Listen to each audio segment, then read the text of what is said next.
chickens, whole animals. Well, obviously these are smoked and sliced pig's feet and marinated octopus tentacles in something red that I don't know anything about. Basically, hey guys, welcome back to the channel. I'm Super Dimi1 and you've landed on the series Lost in Tokyo, Japan. That said, if you don't know what I'm talking about, catch up on the whole series from the beginning, from the booking video to the arrival, etc., etc. It was pretty traumatic, you know. 10 plus hours of flight, then another 4 hours on another plane.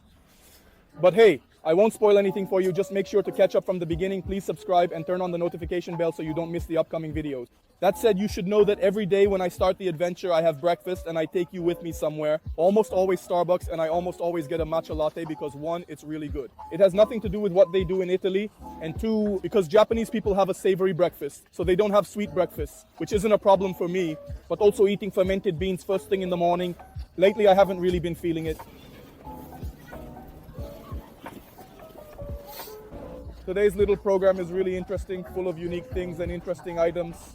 Also, at some point, we're going to a thrift store and we'll see what kind of things the Japanese are selling. And if there are things that interest me,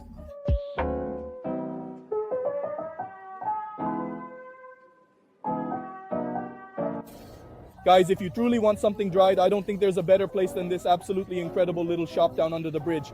It's an experience. If you look, they have dried fish. They have those disgusting fish they put on top of takoyaki to ruin them. Chestnuts, macadamia nuts, everything you want. By the way, these are really cheap. $8.50 is €4. They're macadamia nuts. I might just skip them. Look how cool this place is. A bit old-fashioned. Of course, there's also a spot here where you can hang out with the girls and pay for an hour. And this one especially, which opens at 3, this giant tuna. Beautiful, spectacular. Guys, as I always say, get lost in the city. In the smaller side streets, maybe not late at night because it's always a bit dangerous. But don't just stick to the tourist areas because you don't really enjoy the place. You only enjoy what they want you to enjoy, which are the most beautiful things. Let's say, traveling is also about seeing how it is, how people really live in Japan, in those parallel little streets.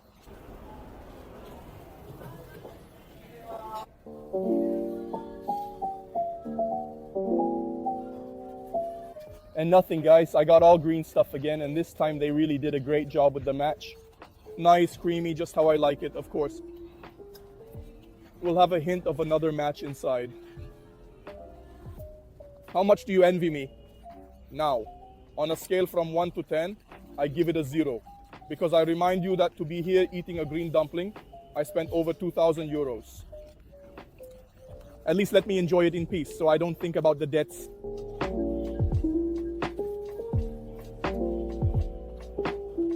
It's 10:30 and this empty street has completely changed. It's packed full of people in little markets that weren't here before. It's really a proper market. Outside there's everything you could want and we haven't even entered the main street yet. Guys, they sell sweet potatoes here, sweet potato chips. I've never tasted them in my life. Sweet potatoes, sweet potato chips. But I know that they are trendy here, that these are giant potatoes here. Let's try one then. It's useless to say that the prices are exaggerated, 300 yen. And about €1.50 for this crap here. That's 5 chips. They are terrible. It tastes like a green potato and the object or item you see positioned above these dots here, as you can clearly see, it's in reality sugar. It's not salt. It's really a terrible combination. If you want to attempt to try them, honestly speaking, go ahead, but it's not the best. I wouldn't recommend them. I might just throw them away. The stall, guys, sells smoked fish that is very fresh and pretty fresh from the fish market, and also everything from roe to the insides. And then there's also the fruit, which I remind you is very, very expensive here in Japan. Look here, the king crab costs 4,000 yen. Really, just look at it. 1,000. That would be about 80 euros for king crab. I mean, this is the size of my hand. A strip here costs about 15 euros per kilo. In Italy, they go for around 25, so it's not bad. On this side, there's everything that's smoked meat, whole animals. Well, of course, these are fried and smoked pig's feet. They also have fruit, guys. Piece of melon, about €1 per slice. In short, Fruit is really very expensive. I mean, I remind you that melon sometimes costs €1 per kilo in Italy, not for the cleaned slice raw, but if you get them already cleaned, even in Italy it costs a lot, especially if you get a fruit salad. Here, much better, a slice for 100 yen. In the end, I got a piece of melon because there was someone giving me a bit of a dirty look, and I didn't feel like arguing, but it's okay. Come on, for 50 cents. But they have a bit of a fetish for strawberries. I mean, strawberries can reach exorbitant prices. Also because they are very difficult to grow perfectly like they do. So it makes sense too. It's indeed pointless to say that for not being in season, it's a really excellent melon. We're talking about a tray of strawberries. For approximately 300 grams, 300 grams costs around €7 more or less. Then it depends on where you are, more or less. And here, we have some impressive knockoffs for about €7, €8, or perhaps even more. Expensive items, stuff that should all be Rolex or things like that. Look at this Philippe Patek and other similar luxury items instead of a Philippe Patek. This is clearly a fake Rolex, obviously an Apple Watch, which have become analog, in many quotes, analog. Let's not even talk about it because it's already embarrassing enough as it is. And I got these for 500 yen, about €350. Roughly €4, and they are tuna candies. I mean dried tuna made into candy. Since I plan to bring some samples from Japan and let my friends try them live, I'll make a video, of course. And I'll give them 2 candies. Maybe we'll have a good laugh if you're watching this video. I love you, don't hit me guys. I just found a 1,000-year-old egg. That's what they call an egg that is soaked in soy sauce for days and turns completely black. Just so you know, I'm really considering the idea to buy a pack, but it's for 6. I only need 2 to let my friends try it, who are already starting to hate me. Probably because by the time this video comes out, they will have already tasted everything. Guys, look at these marinated octopus tentacles in something red that I don't know. Basically here they also have those big shrimp. Well, crab, of course. You have everything you want based on fish, but of course in their own way. I've never seen these red tentacles like this. I wouldn't even know how to cook them. Well, actually you just need to boil them, I think, or anyway. Slice them and grill them. This theoretically hard off or be off should be a secondhand store. Let's see if there's something interesting inside an Orient store. In plain sight, the ugliest of the Orients, there's a Citizen. And there are also Vostok watches which are Russian, right? We would have thought to find them here. Then about €70. There's also a nice Oceanus for about €600, 600 to 650. And here's a Casio effigy for around €110. There's also certainly another Oceanus from Casio. It's clearly the more basic model, available for about €170. They're all watches that cost about €100 less than buying them in Italy, or anyway on eBay. Look at all the retro consoles they have packed and working, at least that's what they say. There's also a world of musical instruments here. Look at how incredibly beautiful and stunning this wall is. They even have violins, which are quite unique and interesting. Check these out. These are violins that connect directly to a speaker, allowing for a seamless and direct sound experience. This one is without an internal case, which is quite unusual. But anyway, there are all existing stuffed animals, which are quite fascinating. What's really going on here? What's the problem? Elephant. On the 4th floor, there are Power Rangers toys, and even the ones you don't know because some haven't even made it to Europe. There's Dragon Ball, and then there's a little naughty section, and even the ones you don't know because some haven't even made it to Europe. Of course, well, there's Dragon Ball, and then there has to be a little naughty section as well. After all, as you know, we are in Japan, of course. The famous and well-loved Pokemon trading game in general has everything priced one by one, including collectible and sought-after items, which is various unique and interesting merchandise, like these action figures right here. They're safe, they're not naughty, guys. When I was younger, this would have been my forbidden dream. I mean, I would have bought the whole world here. I never would have thought I'd walk out of a secondhand store like this with stuff at 50% off without buying anything. You can see that times are changing and I'm becoming boring, it seems.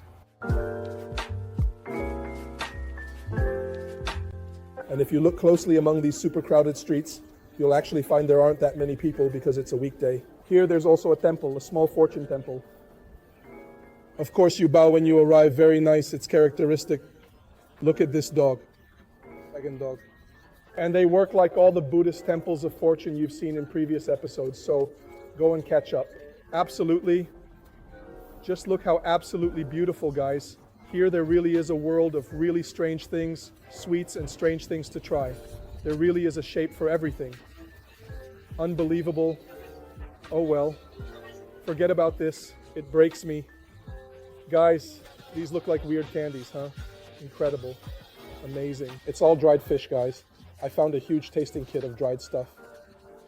A huge tasting kit. I mean, can you believe it? It's time to go eat, and we're heading to a family-friendly Italian restaurant, according to the Japanese. And this already says a lot, but I won't show it to you here. I'll show it to you in a separate video. So it's called Caesarea. Go look for it in this Japan playlist. We're at Roppongi Station near Tokyo. Tower, look at the spectacle behind me. Later I'll show you some cinematic shots, and we're about to head to a shop that should be quite spectacular. But now I have to move because it will probably close soon. Wow, look at this absolutely spectacular place, guys. It truly leaves you breathless.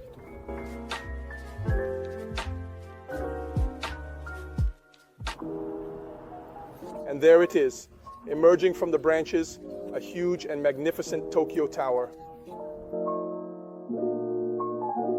Look at it. Look at how beautiful it is. Look how beautiful it is. There's a tuning car inside the exhibition. Autogazu, look at this absolutely incredible and spectacular place, guys. It's a place that sells car accessories. My main goal is to see if we can find someone who is planning to visit a certain place, perhaps to explore the coconut. This place, which I think is known for displaying cars, is quite interesting. Imagine a location where they showcase a variety of vehicles, including these adorable small mini cars. These cars are not only compact, but also have a unique style. Additionally, they offer driving shoes that are designed to make your journey more comfortable. The shoes are crafted to provide a more pleasant driving experience, ensuring you feel at ease while navigating the roads. This entire setup aims to make your visit both enjoyable and memorable, as you get to see the fascinating display of automobiles and experience the comfort of specialized driving footwear. There's also one from Ferrari driving. These are little Fiat toys, really cute. There's even a Vespa here. There are all the accessories, by the way, these processors, which I've tried, and accessories that can save your life in the car. And here there are quite a few accessories. Look how cool they are. And little airplanes, all made of metal, all designed, the police car and the other little racing car. It's beautiful, the atmosphere inside this shop.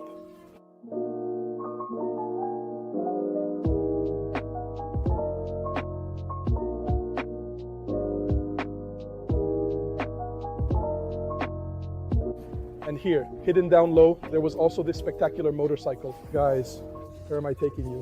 What little shops? I walked 40 minutes to see it because how can you not look at this orange tower if it wasn't planned? Beautiful, because it absolutely deserves it. Look at the breathtaking and mesmerizing spectacle in the vast, starry night sky of Tokyo, beautifully illuminated by the dazzling city lights. And here we are at the perfect and strategic viewpoint, watching the famous, bustling, and iconic Shibuya Scramble crossing. Now, it should turn green very soon. All that massive crowd of people, filled with the vibrant and dynamic energy of Tokyo, should try to cross in an astonishingly short time of just 39,000. Different directions. Here it's green. The crowd of people is starting to cross. Gentlemen.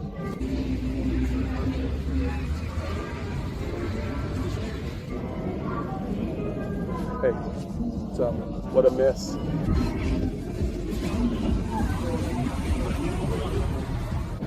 Shibuya Scramble Cross. And now, I think that there are also few people because it's winter, so it's cold. But that's not a must. Look at this spectacular view we have here. We're just at Shibuya Square now, one of the main buildings in the area, and the view is amazing. And we're not even at the highest point. Here there's an observatory, there's a rooftop at this level. What is it? We are now on level 12 where the restaurants are. Spectacular here. Guys, I'm wrapping up today's video with this great view. I really hope you enjoyed it. Make sure to like, share, subscribe, and turn on the notification bell. Always check the link in the description because you might find something cool that you'll like. It comes from Amazon, and if you don't like it, just return it. I say goodbye to you, I thank you, and I'll see you in the next video of Lost in Tokyo. Bye.